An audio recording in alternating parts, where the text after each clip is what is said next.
The first 2 hours, we're going to talk about all kinds of things ufology, but we're going to bring some reality on. The SkyWatch group, SkyWatchers United group, is growing big. It's starting to pick up speed. My friend Bill in New York and Eric started looking toward the skies and putting up some high-definition cameras. We've had these guys on the show before. They're capturing all kinds of unique stuff. And now there's a third person and part of their group.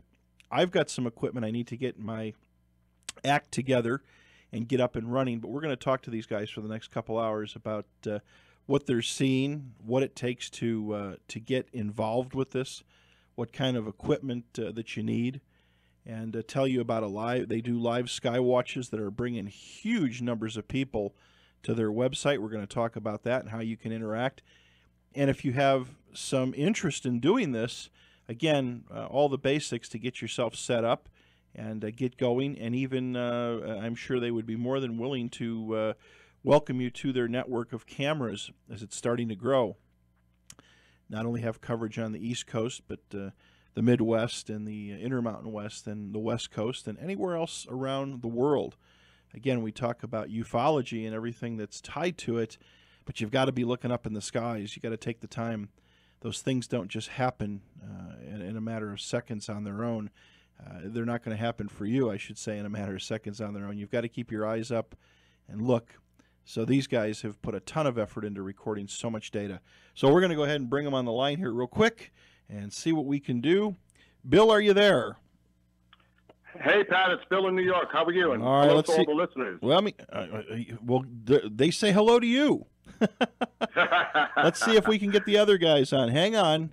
Okay. I hope I don't drop you. We're using a different system here. Hold on. Eric, you there?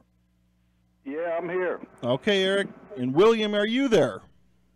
Yeah, I'm here. Okay, we've got all three of you guys here. I want to thank you so much for taking time out of your evening tonight, and welcome to Fringe Radio here on K-Talk. Our pleasure, Pat. So, Bill, you and Eric are kind of the guys that started this group up, and William's a new person. I wanted to let you guys go through and kind of introduce yourselves and talk a little bit about what gave you the interest to do this and to start recording what's up in the heavens. Well, actually, ironically, this all started when Eric and I were part of Inception Radio Network's chat room, and a gentleman that participated there, his name was SkyWatcher, and he showed us a video of a camera system set up, and Eric and I decided, you know what, we should give this a shot because we have a passion and an interest in ufology.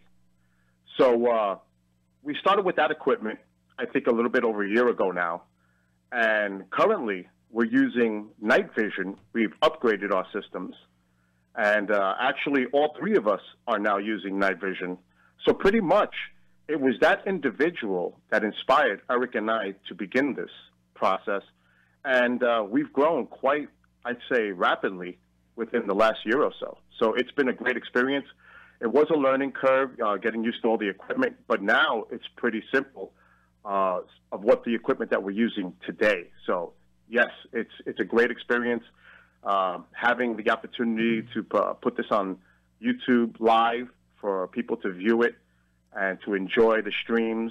Obviously, it is, I would put it in the category of astronomy because we're looking at all kind of celestial objects. Right. And also, for those specifically that have an interest in UFOs, you never know if we're going to catch some type of anomalous activity. Sounds good. Eric, how about you? How did you, same thing as Bill, just had some interest in what was going on? Yeah, we were in that together. We both tried these Samsung cameras and had some pretty good luck with them for the last year. And, yeah, like he said, we upgraded to night vision, and we're still going strong. How about you, William? How did you get into it? Well, mine's a little different from how they got into it, but it kind of started on the little July 4th of this year. I had just my regular camcorder, this little JVC, and I was filming the local fireworks show and picked up a strange object on the video that I didn't see with, naked eye. So that kind of started it, got me thinking that there's a lot more things up there that I can't personally see, but maybe a camera system could. Right. So I got on YouTube and was, looking around at different videos, and most of the setups were, several thousands of dollars, way out of my price range. I was getting kind of bummed, and then ran across one of Bill's live SkyWatches and just asked him, what kind of camera and stuff. And now I'm doing the same thing he is, and money-wise, it's less than $250, and I'm got everything. 'Cause I had the computer, of course, and bought the night vision on eBay, and been good to go ever since. Wow, very, very interesting. Now, where are you located at, William? Where are you? I'm in Ohio. Okay, so you're starting to get the coverage that this group needs. I know that Bill and Eric, of course, are on the East Coast, Right. and starting to get more people involved in different parts of the country. Yeah, it's been real surprising, too, because, I had a YouTube channel anyway, nothing on this subject, but, like the last SkyWatch that we done a couple nights ago, just in, 2 days, almost 27,000 views. That's pretty impressive for someone, as small a channel as I've got. And one thing I did think was a little comical that night was one of the people in the YouTube chat. It was a female, and she mentioned that my camera had better clarity than what NASA was using filming the meteor shower. So I thought that was kind of neat. I said, yeah, mine is a little better. I don't cut the feed every time something moves. That's true. I got kind of a good laugh out of that.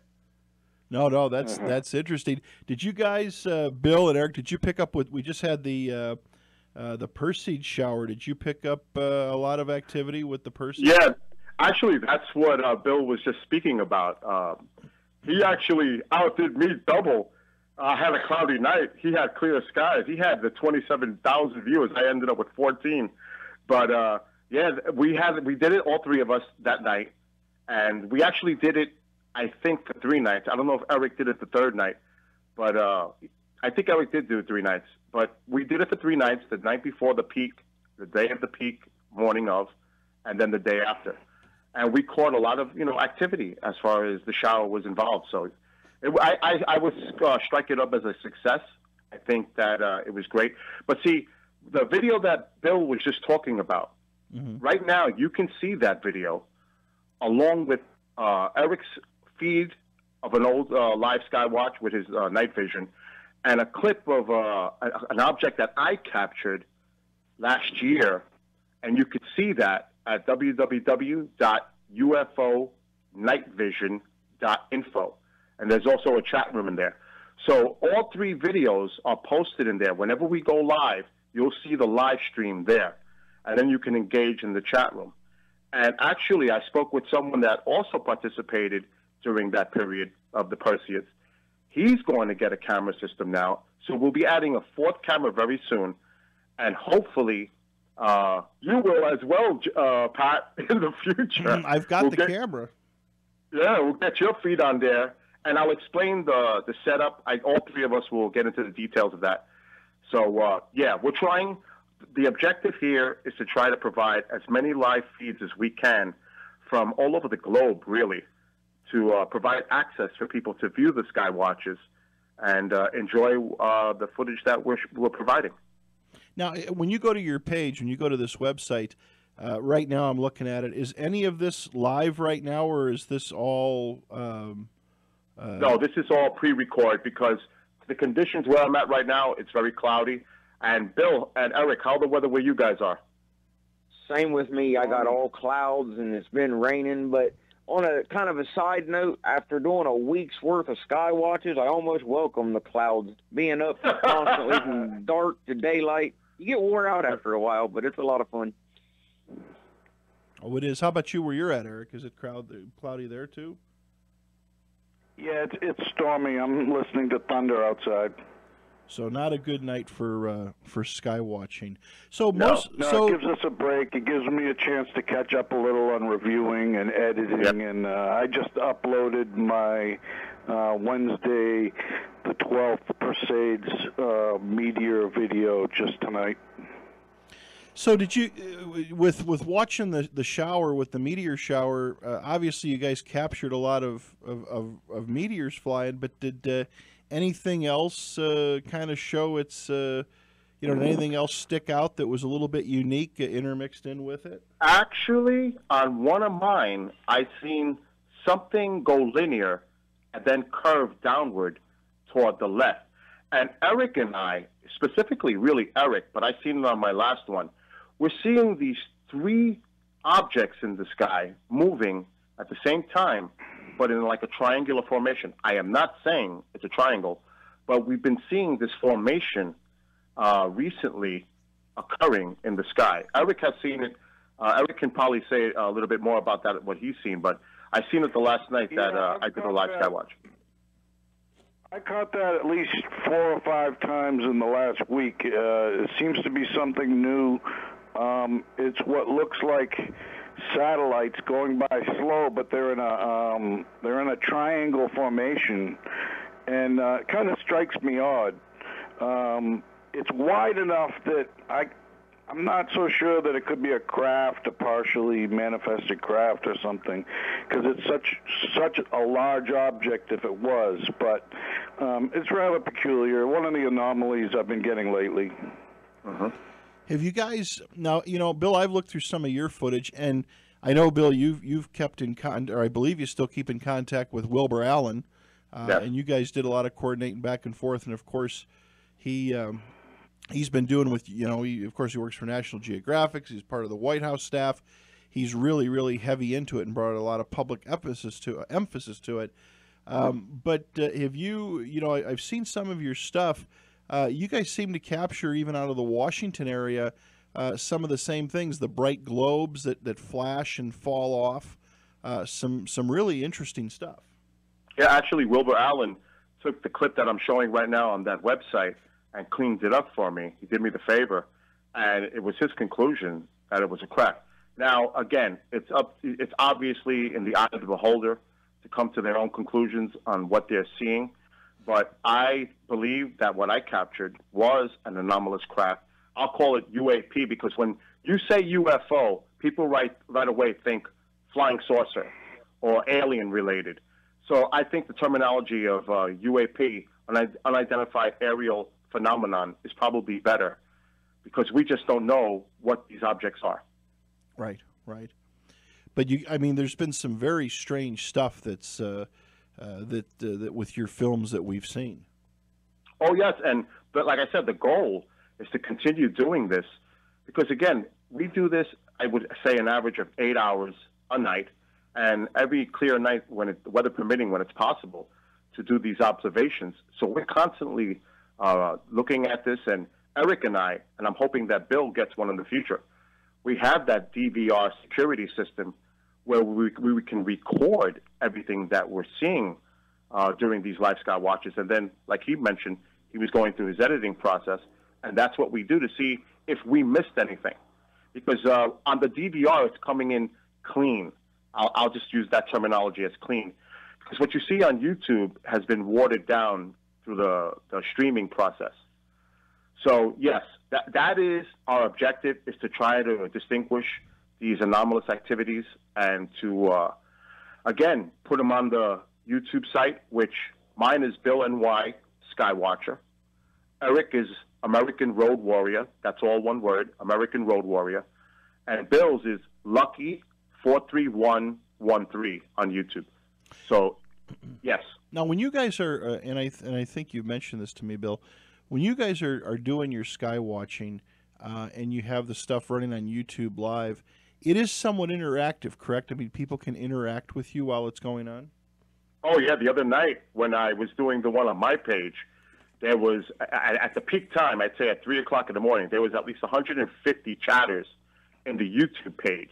Wow. I mean, yeah, it was kind of crazy. And I got to thank some individuals, if I can. Sure. Our friends Lorraine, Dave, RW, Jade, Dead Son, and a few others who help in monitoring that chat room. And obviously we make some mods in there because it can get quite distracting and kind of wild in there, Pat. And they also join us on Skype. We have conversations during the live Skywatch on various topics, including ufology, the paranormal, etc. So it's really great to have them as part of the team. And again, I have to thank them personally because they are a tremendous help when we do these Skywatches. Well, again, it takes the people and the involvement. And Eric, it sounds like, but the bigger part, and you've mentioned this before, is you've got to capture all the data, you capture it all, but then it's the time-consuming part of going through it all and breaking it into pieces that are worth viewing. I can spend the whole day just reviewing and then making a video, editing. And I wanted to mention that I actually filed my first MUFON report last night because not this last Wednesday during the Crusades, but a week before that on August 5th, I was getting meteors off the hook. I was getting tons of meteors, maybe an early thing with the Crusades, I don't know. But I also captured this little object that seemed to do like a U-turn around another object that was slowly going across the screen.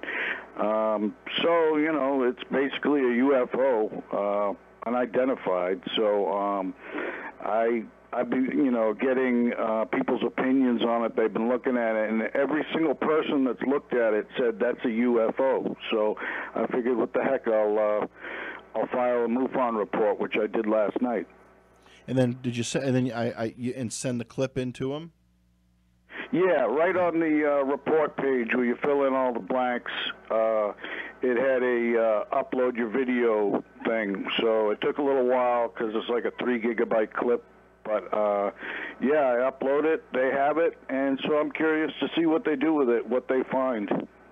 Yeah, if Erica's listening, maybe she'll give a call in and talk a little bit about that, being that she's the Utah director here. But we're seeing a lot of strange things in the skies here, too, guys. I've been working a lot of late nights and taking a break and sitting out front and relaxing, and it's just been crazy, the things that are zipping around, twisting around, flying circles, and they're not, you know, they don't appear to be conventional aircraft. I agree. And you know what? Ironically, with all the I would say the increase of space development as far as weaponry is concerned, whether it's defensive or offensive, we just don't know what's going on in space because you hear about all these prototype military craft that are going up there, like the X-37B, or even if those that are listening want to look this up, the U-14 that China is developing, which is a re-entry vehicle that can come down at Mach 10 with, it can have multiple warheads on it. So there's got to be a lot of activity going on in space that we're just not aware of. And the difficulty is distinguishing what we're seeing when we're doing these Skywatches because of this. So that makes it difficult with the drones and, again, the activity that the military may be doing in our space. So have you, you know, speaking of drones, now, of course, a lot of them tend to kind of be, you know, flown locally, but have you guys seen some unique aircraft, too? Is some unique aircraft come out of this? You guys want to go with this? Eric? Well, generally when I edit, I include all the jets that I see. Most of them, you know, look like fairly normal jets. Right. Most of the stuff, you know, to me looks pretty average, stuff you'd expect to see. Sometimes, you know, you're getting the light. Sometimes it's a little hard to determine exactly what you're looking at because of bright lights or something, but that's about it. Yeah. How about you, William? You seeing some strange craft? Not a whole lot as far as like jets or anything, because I'm in the flight path of Wright-Patterson Air Force Base. So there's a lot of, you know, planes, military that fly around pretty constant. So, and just north of me is another Air Force base. It's Rickenbacker, where they have a refueling wing. So they fly around quite a bit, and you those are some pretty large aircraft, and they come over just maybe a couple 100 feet above treetop level. So we see those, quite often.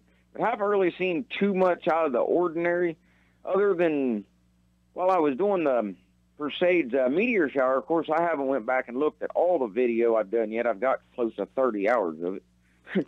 Wow. But one of my subscribers on YouTube which really surprised me, he actually sat and watched the whole 6.5 hour video that I had recorded from the other night and was pointing out different things. And in one shot, I don't know, because my camera was just barely above the horizon, just looking over my house, and you could see what I guess was a meteor, but it was going straight up like somebody, would light a rocket, just exact straight up. And I thought that was kind of a odd, trajectory for something like that.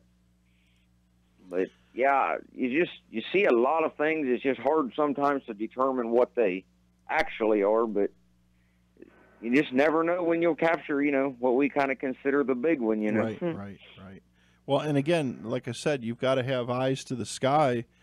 So many of us, we look forward and side to side. We don't look up all that much, and that's what it takes to find it.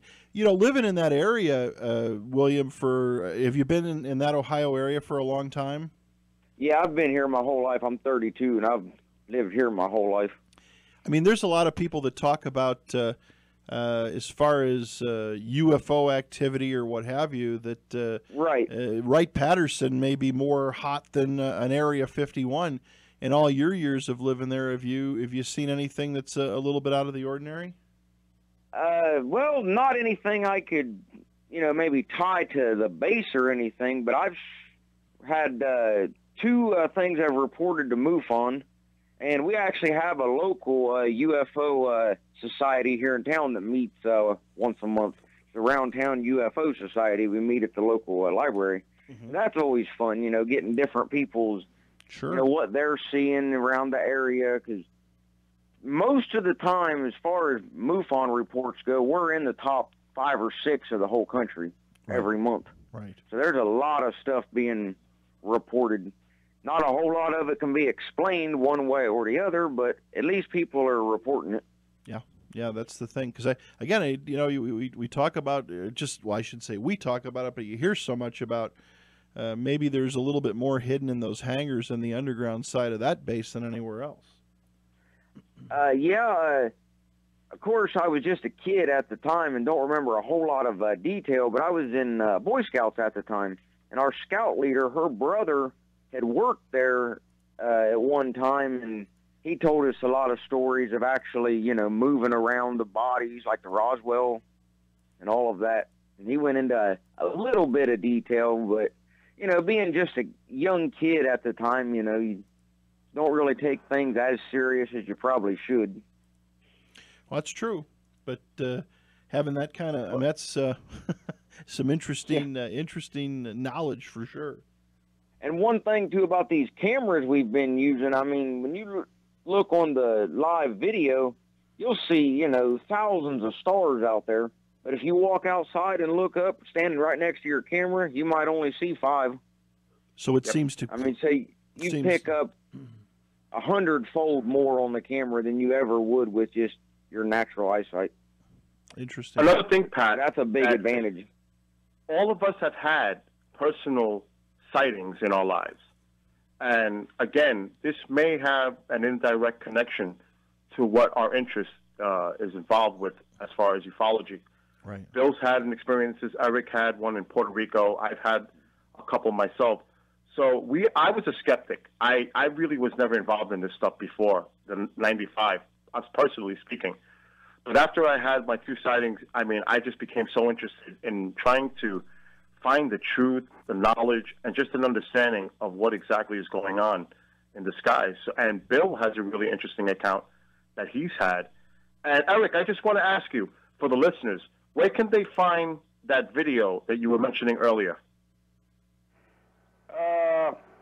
Well, they can go to my channel, American Road Warrior, on YouTube, and I have it listed as the date, August 6th, 8/6, 1:41 a.m., night vision, UAP, UFO, drone, or bug with a question mark. That's where you can see that. I could also post that in the IRN chat room. Yeah, Okay. That'd be great. Yeah, I don't think it was any bug. I think this was a UFO, Pat, personally, in my opinion. Have you come across some bugs, though?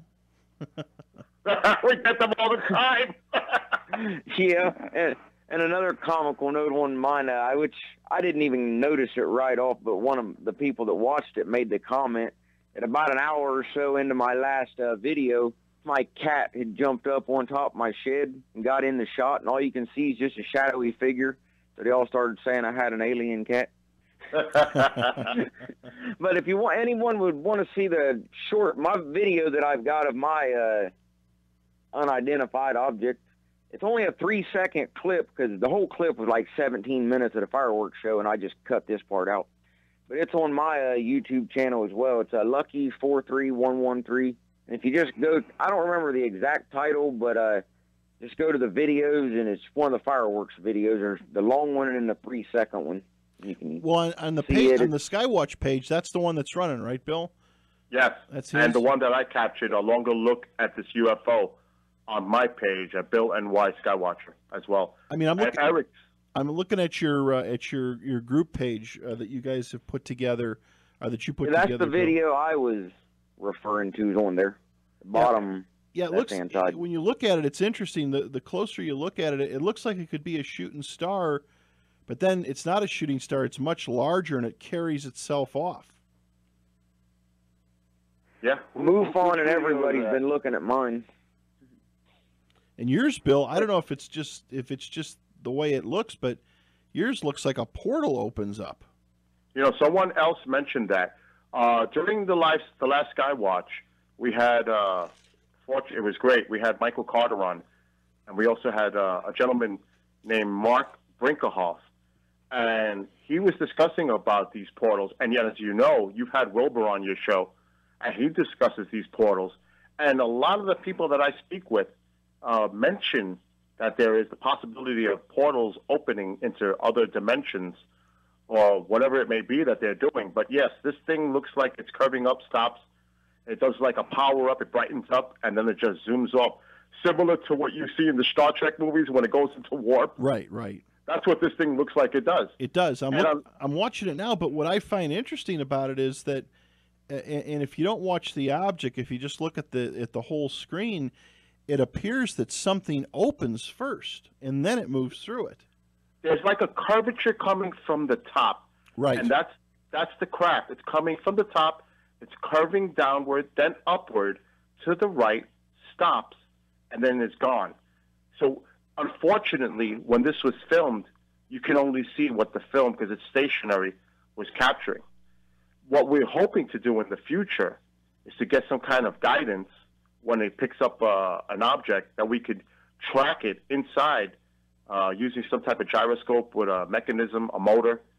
So that would make it a lot easier to try to stay with an object that we're looking at any given time. Right. And Eric and I have been discussing that. And Pat, you also mentioned that you're planning to do that yourself when you set up your camera. Mine will be motorized too. The SkyWatchers Unlimited group is on the phone with us again, guys. Thank you for taking the time out of your night.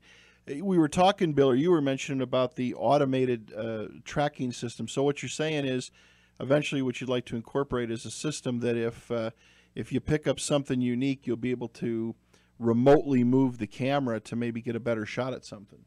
Yeah, because right now, my setup specifically, I'll speak about, I have a 50-foot cable going out, a composite video cable, and the camera's, I'd say, at about 30 to 40 feet away from my location inside. So with this gyroscope, with a little joystick on it, if we capture something, we'll be able to move the camera accordingly on a tripod and keep a track of its movements.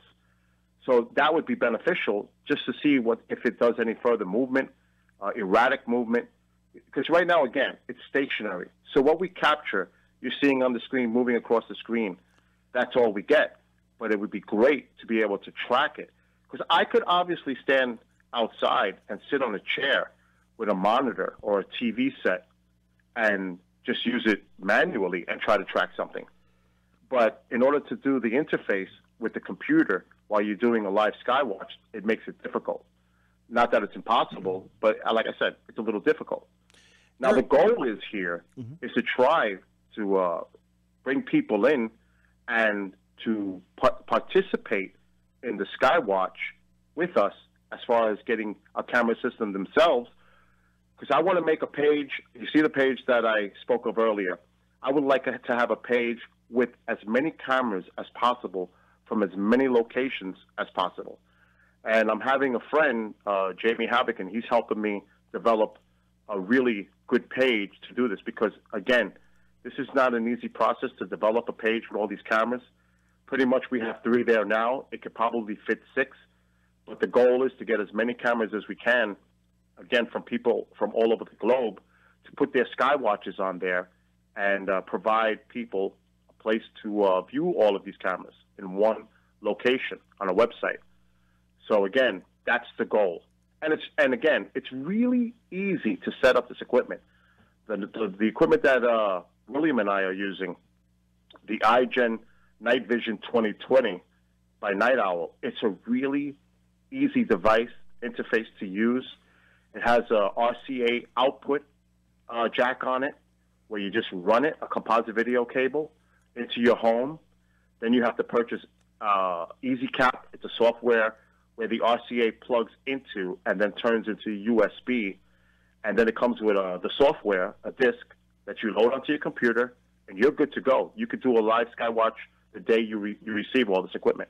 So it's as simple as that, Pat. You get the camera, the cable, an EasyCap, and you're good to go. You could do a live SkyWatch at home with your family, your friends, and enjoy it on the television screen because, again, RCA can plug directly into your TV screen, which is great. Eric, you were going to make a comment real quick?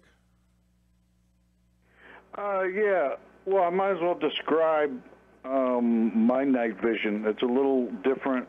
I kind of lucked out on eBay. I won an auction for an actual military-grade Gen 2 night vision tube, which came with a lens, a CCTV lens.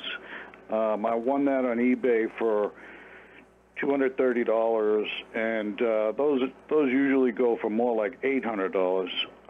I won that, and then I bought a Sony Handycam on eBay, and I built mine. That's if you go around YouTube, you'll see some of these people are building their own. You know, so I had to strap the lens to the night vision tube, and then the night vision tube to the Sony Handycam, kind of radiator hose it all together, right? And that's what I'm using.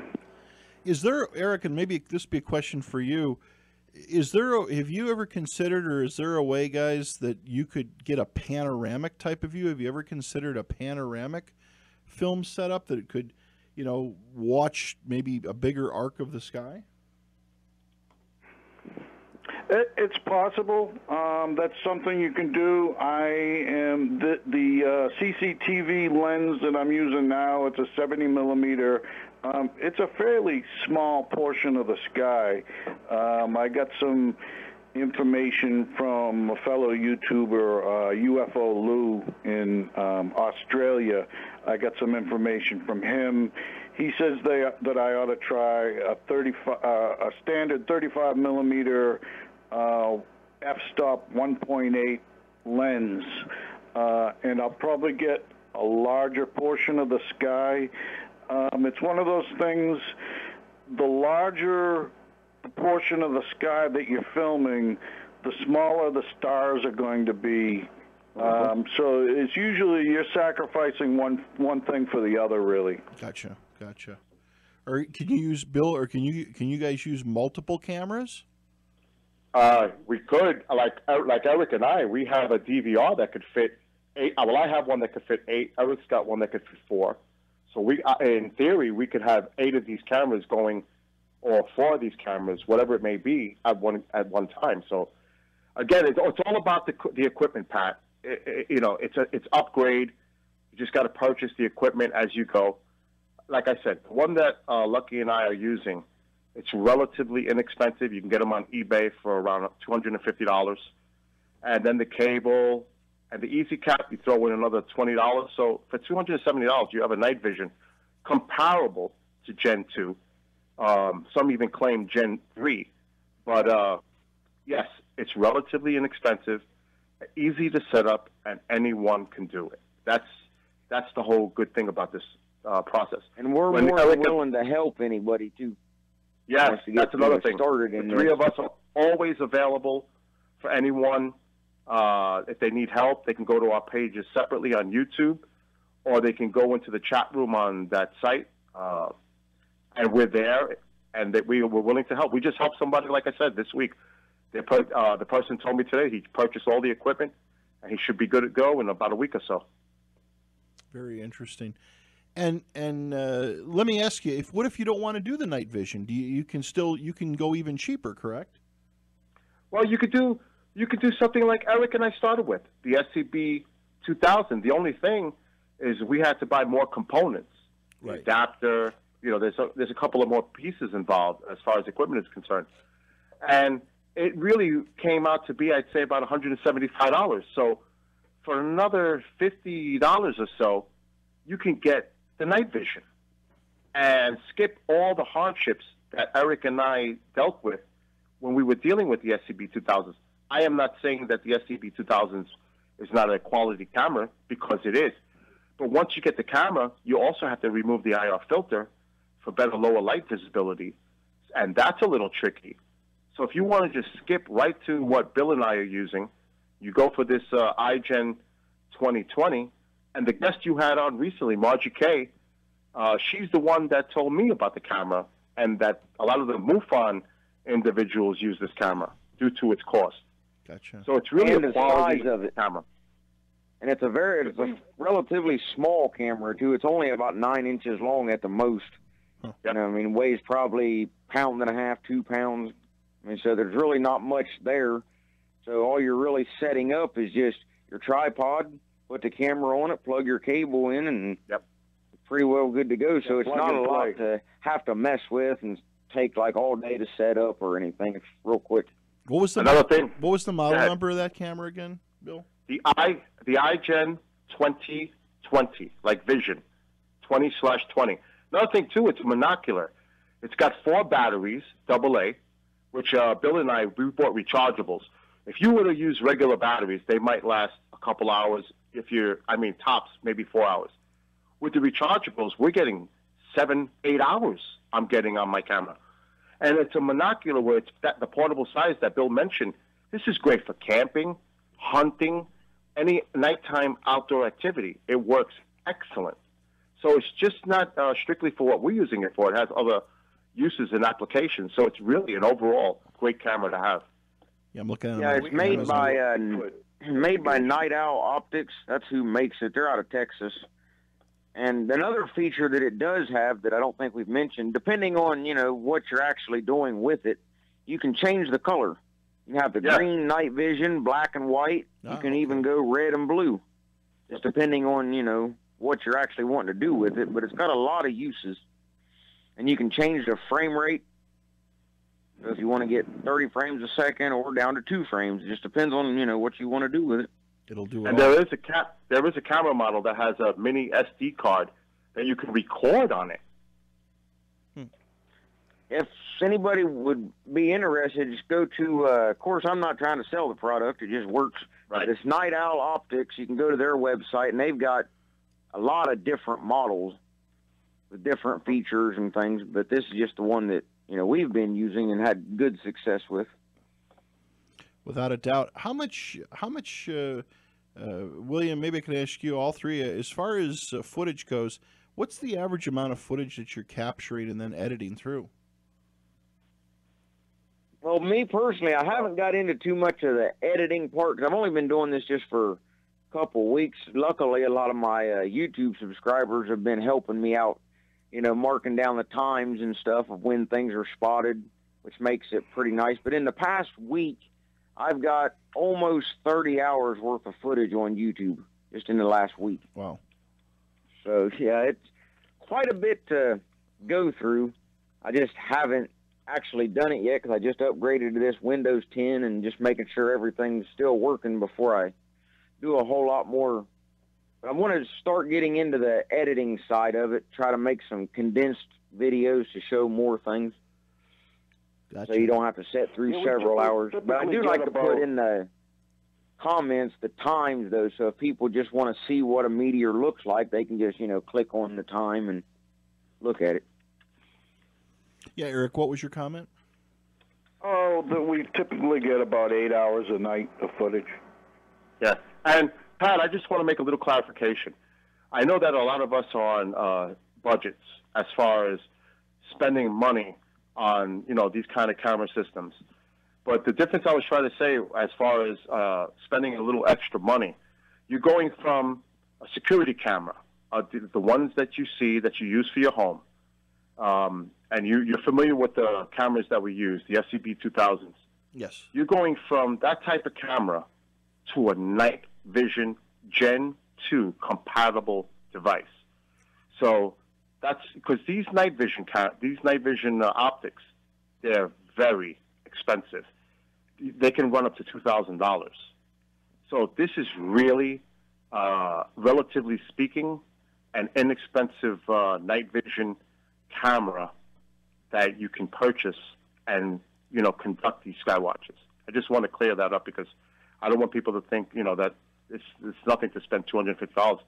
Obviously, we all know that, the time's a little tough and it's spending a little money, but to be honest, in my opinion, it was worth the investment because it's a great device to use if you're interested in doing what the three of us do on a daily basis. Right. And I do want to kind of sum that up, too. I agree with all of that because, well, I mean, yeah, there's other options, but it's all, nice, compact, one unit. You don't have to mess with it. And by spending the extra, $50, $60, whatever, I looked at it this way. You'll spend more than that in Tylenol with all the headaches the other way is going to end up causing. So you end up doing a lot better this way. Just buy it, set it up. It's so easy. It's kind of a unique-looking camera. Yes, it is. Huh. Interesting. Very interesting. But It's easy to take down, too, in case, unexpected bad weather was to show up. Right. You could easily get it moved inside with no problem versus some of the other more complicated setups because you don't want anything to really get wet. So that's kind of an advantage as well. So it's the Night Owl iGen 2020. Yes. Okay. Gotcha. Yeah, it looks like the prices are all over the place on them. And actually, William called the company and they told them that it is water resistant. We're not saying waterproof, but it could take a few minutes in the rain without really doing any harm to the camera. Correct. Or if it had rained, say, a little bit before you set it up and, a gust of wind comes through and knocks some water off some leaves of a tree that might be close by, they said it's nothing to worry about. Gotcha. But you just don't want to leave it out in, pouring rain. Right. And these are not really zoomed in at all either. I mean, there's really no magnification hardly to these, so that's what I thought was kind of interesting as well. It's just the normal view, but you won't see nowhere near this much stuff if you just stand out there and look. With the question I had for you, Bill, or Eric, or even William, with this camera, can you do any remote control? Can you adjust the zoom remotely? No, it's all manual adjustments, but there's really not too much adjusting you even really need to do. You just got the eyepiece on the back that, you would adjust, and then your focus on the front, the main lens. And once you get it focused in, you really there's no need to do anything else other than if you just want to move it left, right, up, and down.